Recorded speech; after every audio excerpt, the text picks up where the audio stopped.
En la clase anterior empezamos hablando de las marcas de la iglesia. Los reformadores establecieron 2 marcas y más adelante añadieron otra.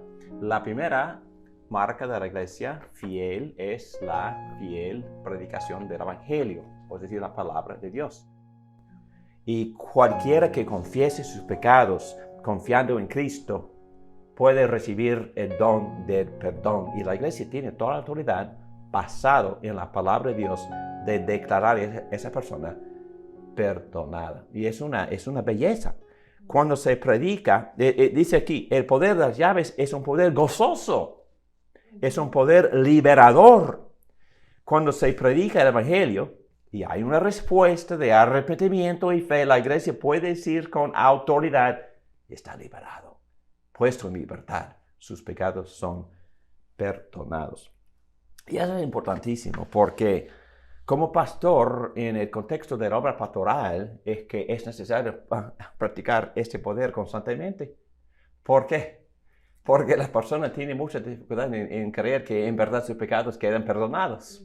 Es muy difícil, porque hasta mi propia conciencia me aflige cuando peco, y más, me aflige cuando recuerdo los pecados de hace 30 años, y que mi conciencia me empieza a afligirme. Entonces, a mí me sirve de mucho beneficio cuando otro hermano me diga, David, por favor, ya fuiste perdonado. Y estoy con esto constantemente, recientemente con algunos adolescentes, también con algunos jóvenes adultos que han pecado, que han hecho cosas terribles y tienen mucha dificultad en aceptar que en verdad, por su gracia, Dios les puede perdonar. Entonces, cualquiera, el pastor, pero también una persona, miembro de la iglesia, también puede decirle a la persona, no. Si en verdad te has arrepentido y confesado ese pecado, tus pecados quedan perdonados.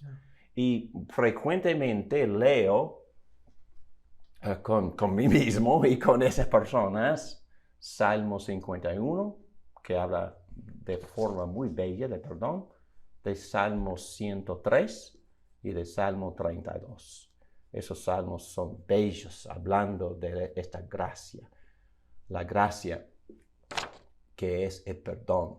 Es muy interesante cuando estudiamos el concepto de pacto, que en el Nuevo Testamento y aún en el Antiguo, cada vez que se menciona pacto, cada vez que menciona las aplicaciones de la redención de Jesucristo basado en el pacto de la gracia, el primer don que se menciona es la gracia de perdón, en todos esos contextos, el perdón de los pecados.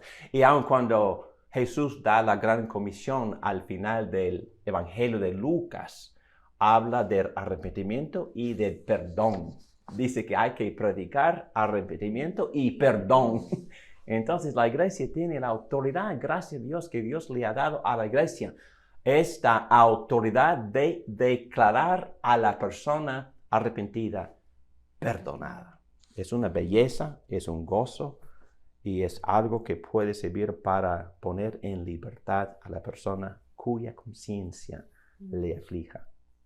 Muy bien, la letra D dice, el bautismo y la unión con Cristo se experimentan en el contexto del llamado a renunciar y dejar atrás los dioses falsos y las prácticas malvadas. Bueno, estamos reiterando otra vez el mismo concepto, pero voy a leer nada más algunas frases de estos versículos aquí abajo, porque para indicarles, enseñarles que cuando el evangelio fue predicado en el libro de Hechos, pero también como parte de la gran comisión en los finales de los 4 evangelios, siempre hay mención de ambas cosas, arrepentimiento y perdón. Y cuando la iglesia practica el poder de las llaves, declara perdonado al que se arrepiente.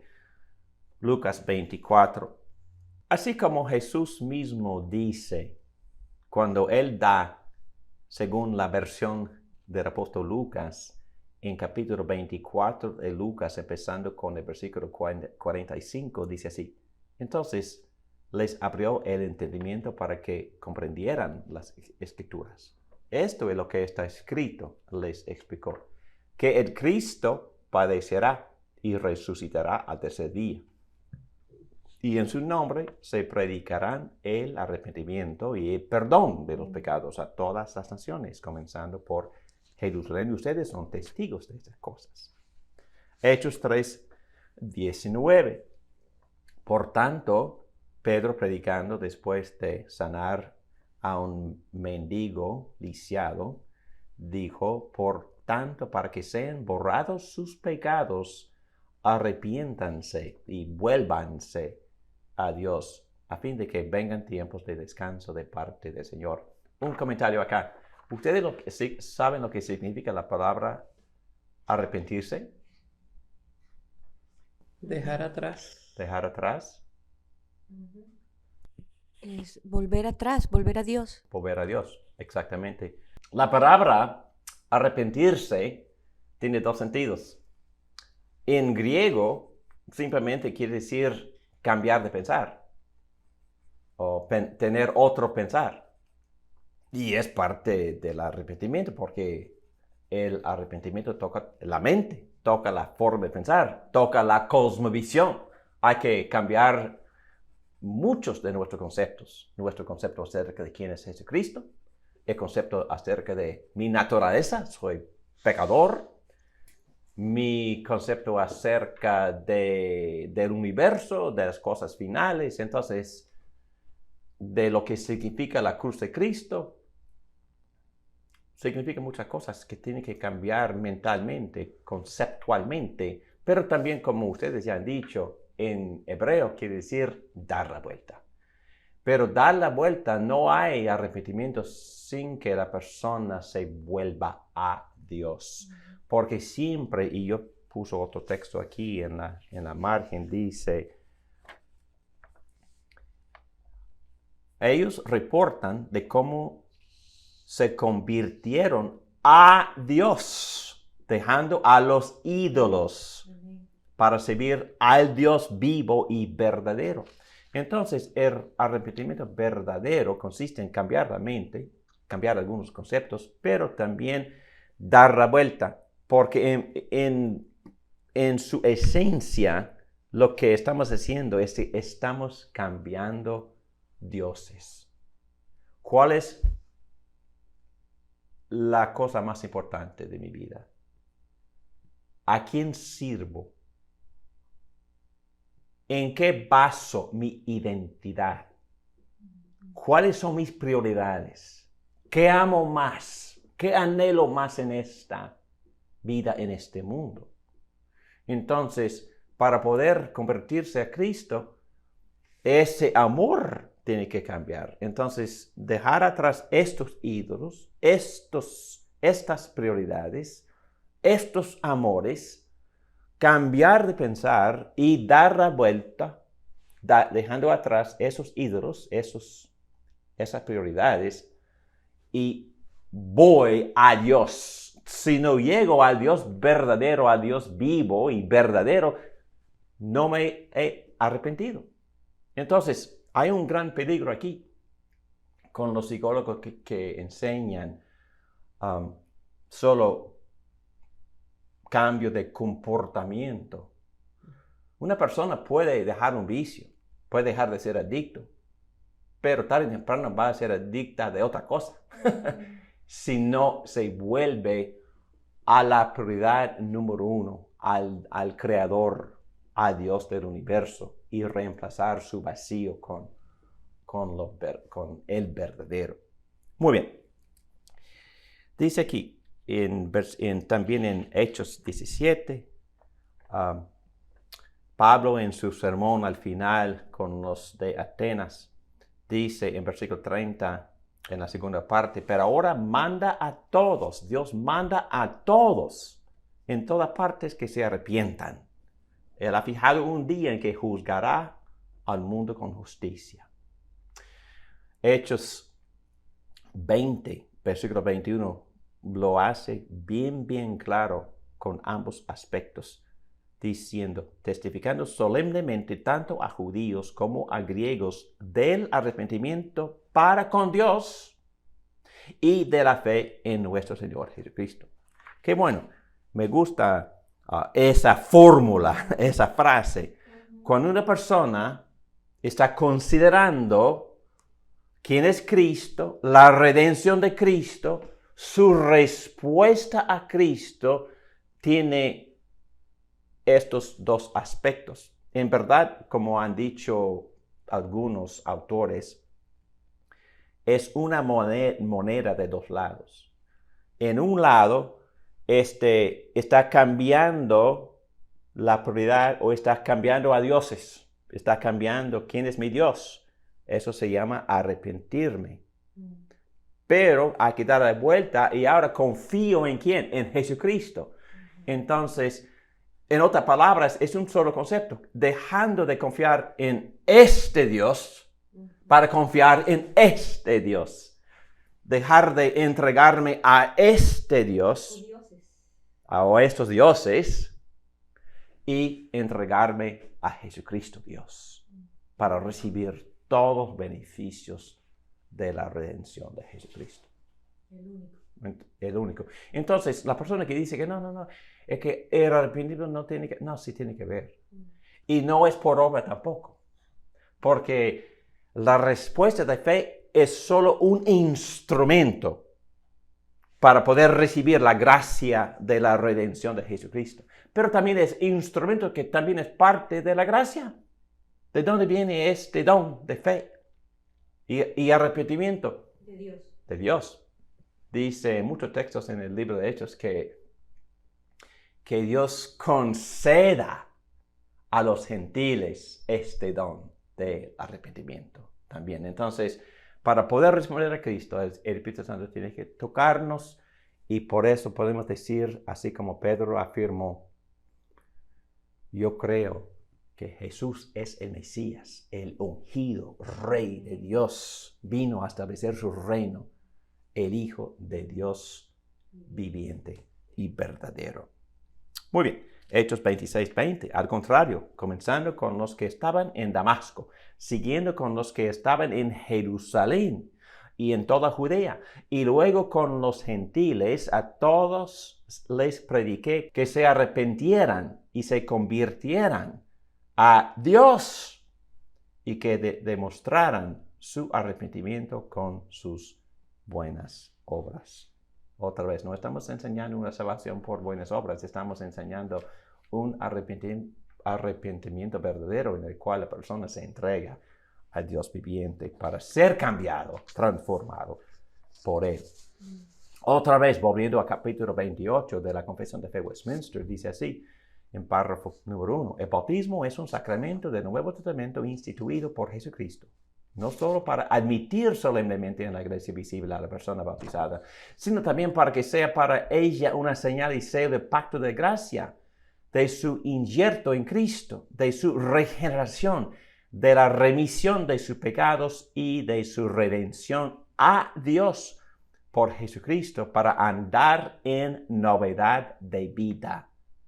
Este sacramento por institución propia de Cristo debe continuarse en su iglesia hasta el fin del mundo. En conclusión, la fiel administración del sacramento del bautizo implica que la persona que recibe este sello y señal de pacto de gracia entienda que se está entregando a la voluntad de su Señor Jesucristo y está comprometiéndose a servirle incorporado como miembro de su cuerpo. Eso es lo que significa el arrepentimiento y el bautizo. Cuando una persona se somete a Dios por medio de Cristo y toma la señal, bautismo, de membresía en la iglesia, se le pide a él o ella dejar atrás pecados particulares. Y aquí está una lista, pero usted puede formar su propia lista. Pero lo que estamos diciendo es que si una persona está viviendo en pecado notorio, si está viviendo como criminal, como adúltero, etcétera, etcétera, como mentiroso, como en una ocasión tuvimos que llamarle atención a una persona que siempre criticaba a los líderes de la iglesia a que se arrepintiera. Entonces, porque hemos hecho este tipo de compromiso a vivir según las normas de Dios. Pero tengamos otra vez mucho cuidado aquí. No estamos enseñando la perfección, sino un compromiso para vivir según las normas que Dios ha establecido para la imagen de sus hijos. Solamente se habla de prácticas que son una violación de las normas de Dios, es decir, de los 10 mandamientos. Un ejemplo brevemente hablando. En la iglesia que serví aquí en la Florida, gracias a Dios, mucha gente incrédula visitaba los cultos. Y eso es lo que nosotros deseábamos, que vengan todo el mundo. Porque quisiéramos que escucharan el Evangelio en el contexto de la predicación de la palabra de Dios. Y algunas personas empezaron a considerar la salvación de Jesucristo y de entregarse a Cristo, y algunos estaban viviendo en pecado, algunos estaban viviendo como homosexuales y estaban en relaciones homosexuales, y algunos miembros de la iglesia dijeron que hay que dejar que entraran así sin exigirles nada, y el Espíritu Santo va a tratarlos después. Y les dije, bueno, eso parece ser compasivo, pero lo que pasa es que esas personas van a entrar con la necesidad de ser disciplinadas desde el primer día.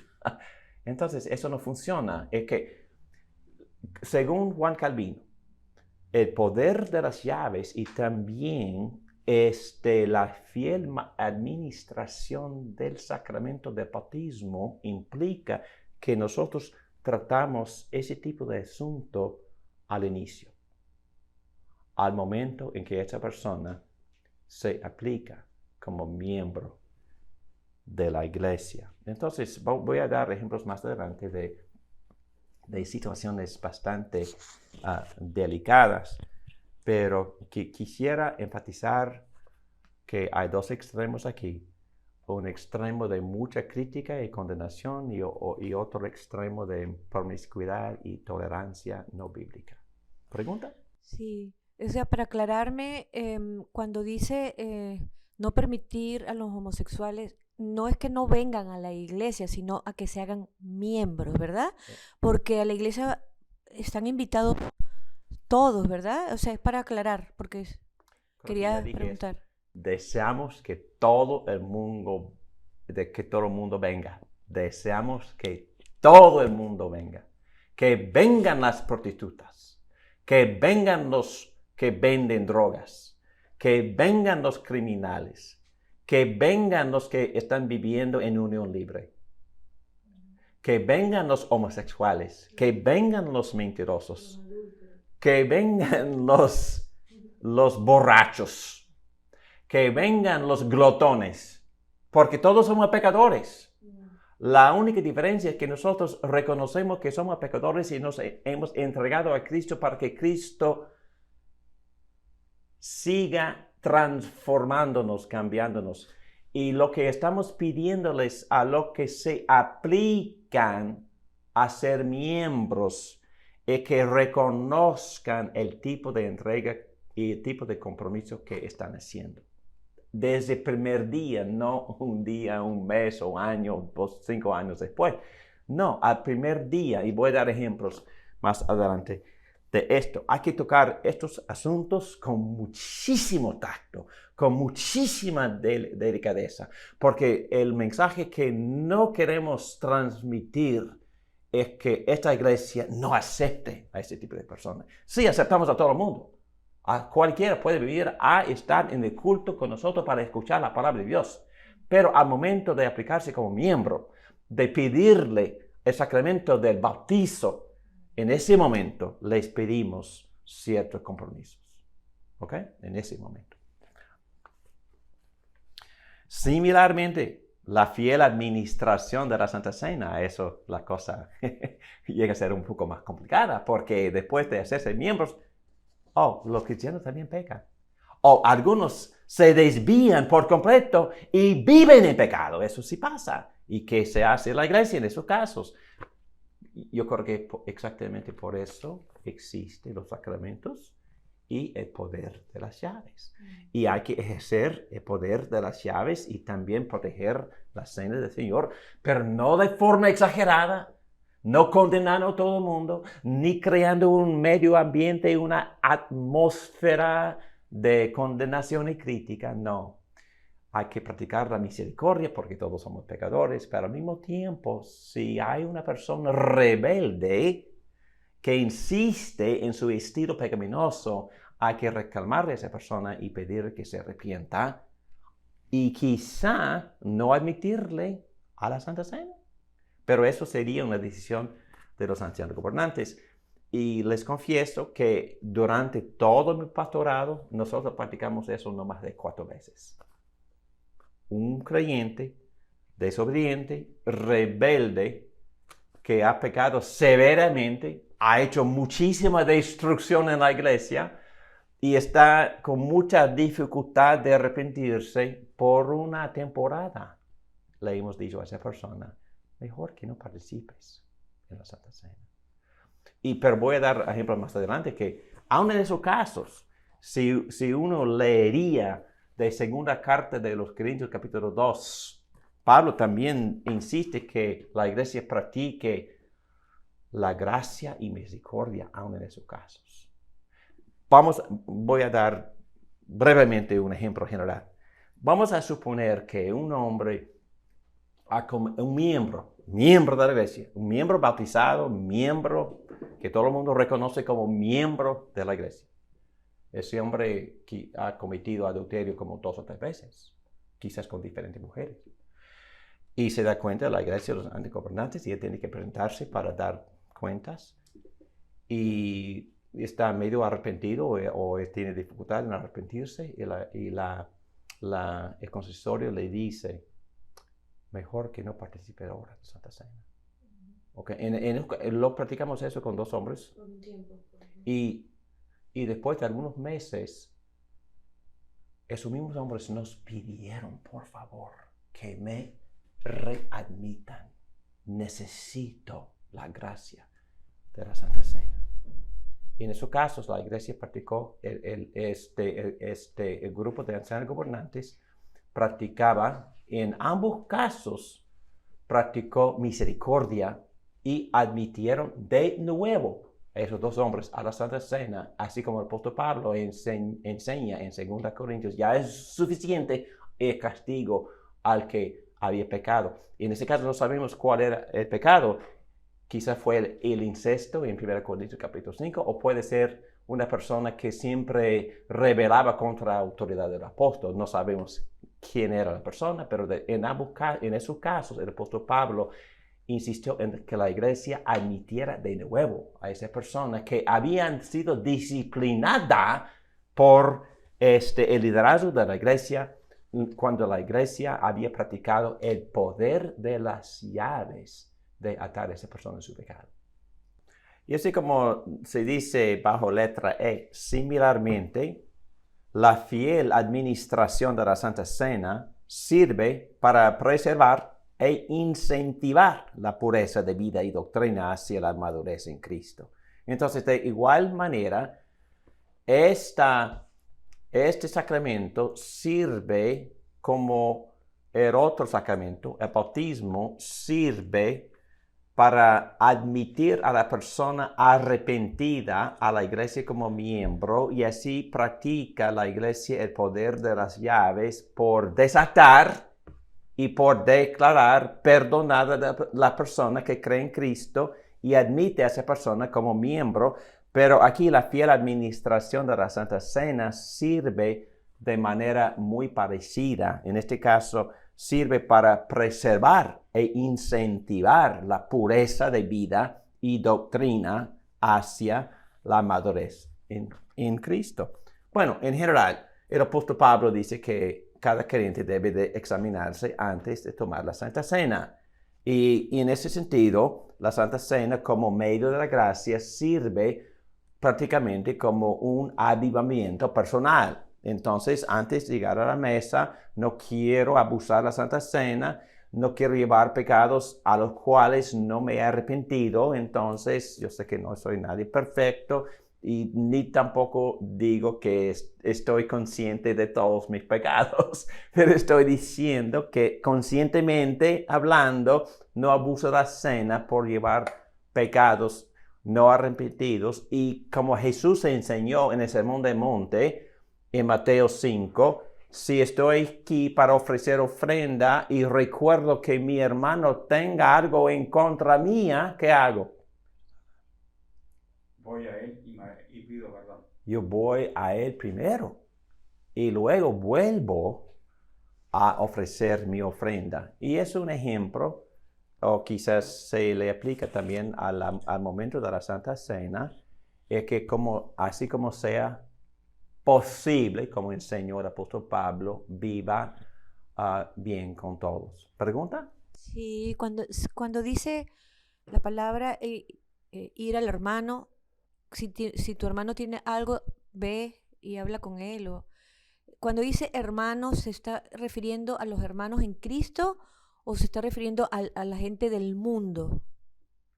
También está incluyendo a todos. Okay. Esa pregunta surge con frecuencia. Estrictamente hablando, estamos hablando de la disciplina de la iglesia. Estrictamente hablando. Estamos hablando del poder de las llaves dentro del contexto de la iglesia. Eso no es decir que no tenga aplicación para los del mundo, porque los mismos principios de la reconciliación sí funcionan normalmente, pueden funcionar con cualquiera. Y yo creo que siempre, aún los del mundo hablan de la necesidad de perdonar, la necesidad de reconciliarse, la necesidad de admitir cuando uno se ha equivocado. Pero en general estamos hablando de la reconciliación entre hermanos en la iglesia. Y es decir, si hay grandes conflictos dentro de la iglesia, el apóstol Pablo siempre se está dirigiendo a este tipo de conflicto. Por ejemplo, en Filipenses capítulo 4, él empieza el capítulo pidiéndoles a las mujeres que se reconciliaran dentro de la iglesia. Y también les está pidiendo a la iglesia que la iglesia ayudara a estas hermanas a reconciliarse y no seguir con conflictos personales. Y tampoco estamos hablando de la perfección. Pero, ¿sabe qué? Hablando de mi vida personal. Y muchos matrimonios llegan con conflictos, ¿verdad? Muchos matrimonios llegan sin ser reconciliados antes de llegar a la Santa Cena. Y en algunos casos, mi esposa y yo no hemos tomado la Santa Cena, precisamente por eso. Algunos casos. Pero eso también no es buena práctica. Porque es obligación tomar la Santa Cena. Es una forma de obediencia beneficiarme de este medio de gracia, la Santa Cena. Entonces, por eso la iglesia anuncia, y nuestro libro de orden enseña esto, que la iglesia anuncie por lo menos una semana antes a toda la iglesia, en 7 días, en 8 días, vamos a celebrar la Santa Cena. ¿Para qué? Para que los miembros se puedan preparar. ¿Y cómo se prepara uno? Bueno, arrepentirme de cualquier pecado. Si estoy consciente de un pecado, me arrepiento primero. Si no estoy reconciliado con mi esposa, me reconcilio primero. Si tengo hermano en la iglesia, estoy seguro que ese hermano está ofendido por mí. No importa si David Morán se convence, David, tú eres justo, que esa persona tiene... No importa. Esa persona tiene algo contra mí. Entonces Jesús dice, David, vete. Tu responsabilidad siempre. Si tú has ofendido a la persona, vete. Si esa persona te ha ofendido, vete. Si esa persona queda en ignorancia pensando que tú has hecho algo mal, vete. Entonces, la reconciliación siempre me corresponde a mí. Es mi responsabilidad. Entonces, tampoco estamos hablando de la perfección. Estamos hablando de que uno tiene que ser completamente santo antes de tomar la Santa Cena. Y yo diría que Si una persona con conciencia muy, muy sensible, y eso, como pastor, tratar a esa persona más que a la otra. Entonces, trato más a la persona con conciencia débil o muy sensible más que la persona terca. Entonces, yo siempre animo a esa persona, por favor. Si hay alguna persona en esta iglesia que necesita acercarse a la mesa, es tú. Por favor, acércate y recibir, por favor, esta gracia. Recibir el beneficio de Cristo, recibir la sensación de ser perdonado por Cristo, porque es un medio de la gracia, es un reforzamiento de todo lo que Cristo ha hecho por ti. Muy bien, aquí dice, en Corinto, el apóstol Pablo utilizó la ocasión de la mesa del Señor para llamar al pueblo a examinar la autenticidad de su fe y su comprensión del Evangelio. Él usó la palabra discernir el cuerpo. Discernir el cuerpo es comprender el significado del Evangelio, comprender el significado del cuerpo de Cristo representado por la Santa Cena. Además, utilizó el apóstol Pablo la ocasión de los sacramentos para llamar a los corintios a arrepentirse del clasismo, de prejuicios y de apatía espiritual. Recuerdan en el texto en 1 Corintios capítulo 11, los corintios estaban culpables de borrachera, de ser glotones, de no respetar a los pobres, de comer toda la comida en la coinonía. Entonces los pobres estaban ahí aislados y los ricos estaban comiendo todo. Y Pablo es que los regañó por practicar clasismo en la iglesia y por apatía espiritual, hasta que él le dijo, no es la Santa Cena que ustedes están practicando. Yo no los apruebo para nada. Arrepiéntanse y luego vuelvan a tomar la Santa Cena. Muy bien. Aquí dice, estamos en la guía en página 28. Les recordó que Dios disciplina a su iglesia en la mesa del Señor. Algunas iglesias ejercen el poder de las llaves durante la celebración de la Santa Cena al no proveerle a un pecador no arrepentido la señal de la unión con Cristo y la remisión de los pecados. Bueno, otra vez, por favor, que tengamos mucho cuidado cuando uso la disciplina. No estoy hablando de una actitud de severidad en la iglesia. Estoy hablando de la necesidad de respetar la ocasión de la Santa Cena. En nuestras iglesias, los pastores con mucha amabilidad les dicen a los no creyentes que estén presentes que por favor, si ustedes no entienden ese mensaje, si no se han entregado a Cristo Jesús, es mucho mejor, es para su beneficio no acercarse a la mesa. Esto es la señal y el compromiso de parte de los creyentes en Cristo. Y si usted desea hablar después de cómo uno podría entrar en relación personal con Jesucristo, sería un gran privilegio hablar con usted después del servicio. Estamos muy contentos de que hayan llegado al servicio y los amamos muchísimo. Por favor, vamos a hablar después del servicio, pero esta señal y sello, este sacramento es para los que ya se han comprometido a Cristo. Y así los pastores hablan con mucha amabilidad y mucho amor y así están practicando la disciplina. Están practicando lo que se llama el poder de las llaves. Están diciéndole, por favor, si usted no es creyente en Cristo, esto no es para usted, porque esto confirma o hace una confirmación para el creyente que sus pecados ya hayan sido perdonados. Entonces están en la misma ocasión de celebrar la Santa Cena, están haciendo un montón de cosas. Están alimentando a los creyentes, están animando a los creyentes, están nutriendo a los creyentes, están dándoles seguridad de salvación a los creyentes, están afirmando de que por la redención de Cristo predicada aquí en la Santa Cena, los pecados quedan perdonados para animar a gran manera a los creyentes. Están haciendo todo esto, nutriendo, animando, exhortando, confirmando, asegurando a los creyentes, pero al mismo tiempo están haciendo una distinción marcada entre los que pertenecen al cuerpo de Cristo y los que todavía no han profesado a Cristo como su Salvador y Señor. Y esto es totalmente apropiado y tiene que ser hecho con muchísimo amor, tacto y mansedumbre, pero necesariamente. Y al fin de cuentas, Pablo enseñó que la persona tiene que examinarse. Y si la persona viene, ok, viene. Se ha examinado. Soy creyente. Yo deseo esto. Y le servimos la Santa Cena.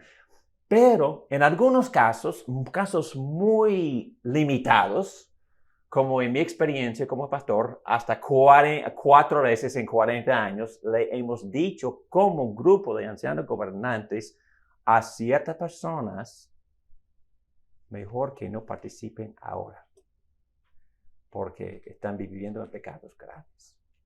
Y esos hombres se han arrepentido y han pedido a los ancianos gobernantes ser readmitidos, y con mucha misericordia los ancianos lo han readmitido a la Santa Cena. Pero es muy apropiado que protejan la Santa Cena, pero también la Santa Cena protege al pecador. Y porque Pablo dice que es posible tomar de su propia condenación. Y también es una cosa drástica ser excluido de este privilegio, de este alimento. Y los cristianos que sufren porque están bajo disciplina, lo que yo he visto, si en verdad son creyentes, ellos desean regresar a la Santa Cena. Les doy un ejemplo. Y digo, tengo solo 4 ejemplos. Y gracias a Dios tengo solo 4 ejemplos en 40 años. Pero un hombre totalmente arrepentido, había estado viviendo en una relación homosexual. Y él quería arrepentirse. Y él se reunió con los ancianos gobernantes, se arrepintió de su estilo de vida, se hizo miembro, lo bautizamos y se hizo miembro de la iglesia, y después de algunos meses cayó de nuevo en su pecado. Y tenía dificultad en salirse, y eso no es anormal, hermanos. Nosotros también caímos otra vez en los mismos pecados de los cuales nos arrepentimos antes de ser cristianos, y no es anormal. Pero tampoco no es anormal ayudar a esa persona amablemente, ayudarle con muchísima gracia y misericordia. Sería mucho mejor que no tomaras este domingo la Santa Cena, le dijimos a ese hombre. Y momentito, y después de no sé cuántas semanas o un par de meses, ese mismo hombre le pidió a los ancianos gobernantes, por favor, que me readmitan otra vez a la Santa Cena. ¿Y sabe lo que dijeron los ancianos gobernantes? Ok, te admitimos que regreses a beneficiarte. ¿Sabe lo que dijo ese hombre? Es que yo necesito este medio de gracia para que yo pueda arrepentirme. Y los ancianos gobernantes dijeron, sí, tienes la razón. Y lo admitieron de nuevo con mucha misericordia a la Santa Cena. Hay que practicar este tipo de cosas. Y si voy a errar, si David Morán va a hacer errores en el lado de la misericordia y no en el lado de la severidad. Porque estamos hablando de la gracia y todos somos pecadores. ¿Y sabe qué dice ese hombre al momento de reclamar su pecado? Cuando yo entré en su casa para pedirle que se arrepintiera, soy peor pecador que tú. Soy peor pecador sexual que tú. Yo empecé ahí. ¿Por qué? Porque el apóstol Pablo enseña en Gálatas 6 que cuando los espirituales tienen que ayudarles a los que se han desviado. Hay que hacerlo con mansedumbre. Hay que examinarse, juzgarse a sí mismo primero. Porque todos somos pecadores y todos somos bajo la gracia y hemos recibido el perdón de Dios y solo por Cristo vivimos la vida santa y crecemos en la santificación. Entonces nunca estamos hablando para abajo, estamos con orgullo, nunca jamás. Eso es fatal. Fatal para el pastor, fatal para el santo gobernante, fatal que no jugamos así severamente. Nos jugamos a nosotros mismos primero. Y tratamos el pecado de otro con muchísima mansedumbre, tacto y humildad. Pablo dice que hay que examinarse a uno mismo primero, antes de reclamar a cualquiera. Entonces, gracias a Dios, esos dos hombres le pidieron al consistorio, les pidió a los ancianos gobernantes, ya es suficiente. Estoy aquí abandonado, por favor, necesito la Santa Cena.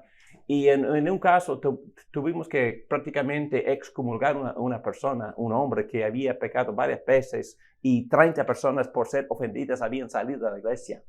Personas que juzgaron severamente, no creo que ni fueran creyentes, en mi opinión, salieron.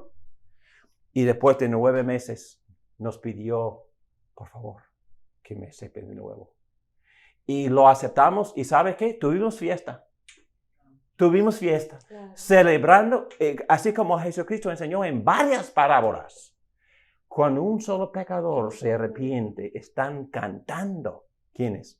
Los ángeles en el cielo. Y se están cantando ellos, yo voy a cantar también. Y nosotros cantamos y celebramos y readmitimos públicamente a ese hombre que había sido excluido por sus graves pecados y aceptó el perdón de Dios y por supuesto también de la iglesia. Y los grandes gobernantes practicaron el poder de las llaves por desatarlo de sus pecados y de reconocer la gracia del Señor Jesucristo basado en el Evangelio, que ese hombre es perdonado basado en la autoridad de Cristo mismo y la autoridad del Evangelio. Y la iglesia solo practica la palabra de Dios, practica el mensaje y la autoridad del Evangelio y nada más. No practica sus opiniones, no practica sus emociones, no practica sus caprichos, no practica lo que la palabra enseña con claridad. Calvino trató la disciplina bajo el tema de los sacramentos. Pregunta. Sí, Pastor David, una pregunta. Sí, vaya, la Santa Cena es un recordatorio de lo que Cristo hizo en la cruz de Calvario, ¿no? Que por su sangre Él nos limpiaba de todo pecado cuando lo hemos acertado, ¿verdad? Cuando lo aceptamos entramos en lo que es el nuevo nacimiento también, ¿verdad? Vaya, para un pecador que recién se arrepiente, ¿verdad? Hay un proceso que yo creo de crecimiento también.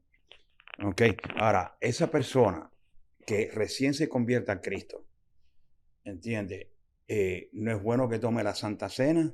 No, primero que nada, hay que enfatizar que la gracia es para los pecadores. Amén. ¿Ok? Hay que enfatizar que todos somos pecadores. Hay que decir que ninguno de nosotros está consciente de todos sus pecados. Los pecados, todos mis pecados en este momento, en este instante, mis pecados pasados, presentes y futuros están cubiertos por la sangre de Jesucristo en este momento. Amén. Y cuando hablamos, y quizás no escuchaste la primera parte de esta clase, cuando estamos hablando de la fiel administración de los sacramentos y del uso correcto del poder de las llaves, y estamos diciendo que los sacramentos sirven, uno, para iniciar la relación con Cristo y con el cuerpo de Cristo, el bautismo. ¿Ok? Y dos, el sacramento de la Santa Cena sirve para seguir alimentando, exhortando, animando, nutriendo al creyente en Cristo. Normalmente practicamos el sacramento de comienzo, primero, el bautismo, y luego, como lógica, admitimos a esa persona inmediatamente a la Santa Cena. Entonces, esa persona no tiene que crecer hasta cierto plano para ser aceptado por Dios ni por la Santa Cena. Entonces, al admitirlo al cuerpo de Cristo por el bautismo, en ese mismo instante lo admitimos a la Santa Cena. Y cuando hablo de la disciplina, en algunos casos, en mi experiencia como pastor de 40 años, solo en 4 ocasiones, los ancianos gobernantes practicaron el poder de las llaves por decirle a un pecador, mejor en este momento que usted no participe en la Santa Cena. Y estamos hablando en estos casos de la palabra, y voy a definir la palabra, contumacia, rebeldía. Cuando un creyente se ha apartado para vivir en pecado y no se ha arrepentido. Y en esos casos, los ancianos gobernantes tienen que reclamarle a esa persona a que se arrepintiera. Pero en algunos casos, la rebeldía, bueno, no tengo tiempo para hablar mucho de la naturaleza del pecado, pero una persona, perdóname por siempre hablar de pecados sexuales, pero una persona, un hombre que comete adulterio, por ejemplo, ese hombre no comete adulterio de un día al otro. Él se despierta, quizás voy a cometer adulterio hoy. No, eso no es así.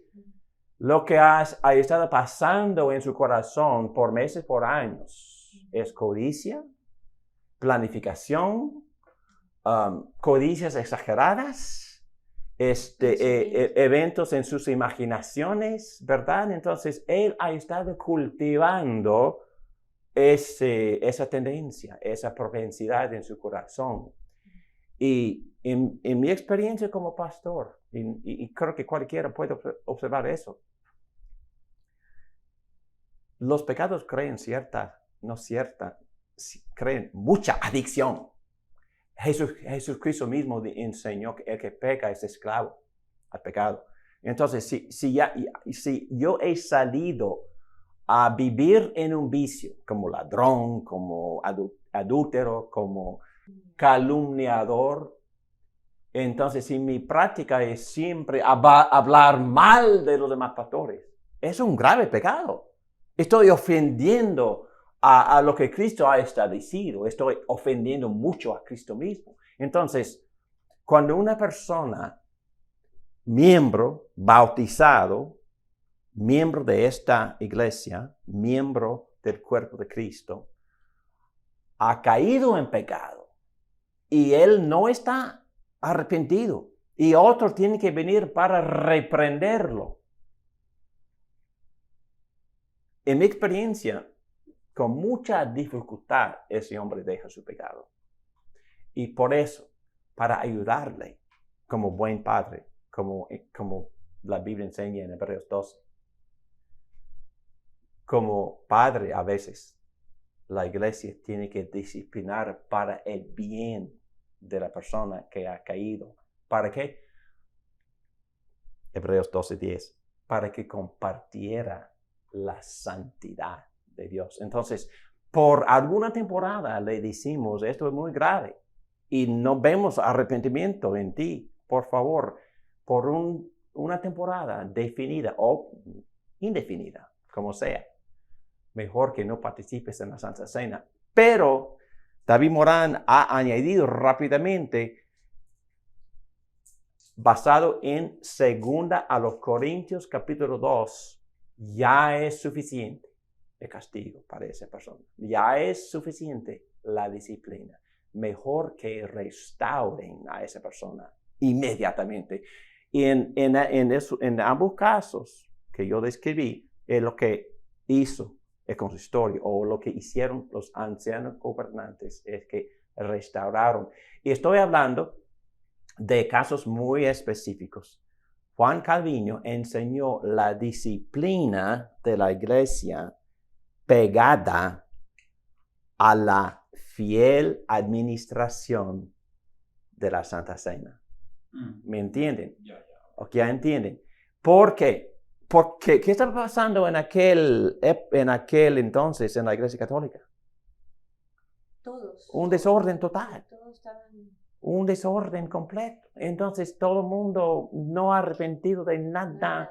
Y los papas y los sacerdotes sirviendo y vendiendo indulgencias y la iglesia totalmente en corrupción. Y no digo que algunas iglesias hoy en día sean mejores, pero para poder mantener es una ayuda, es para el beneficio de la iglesia.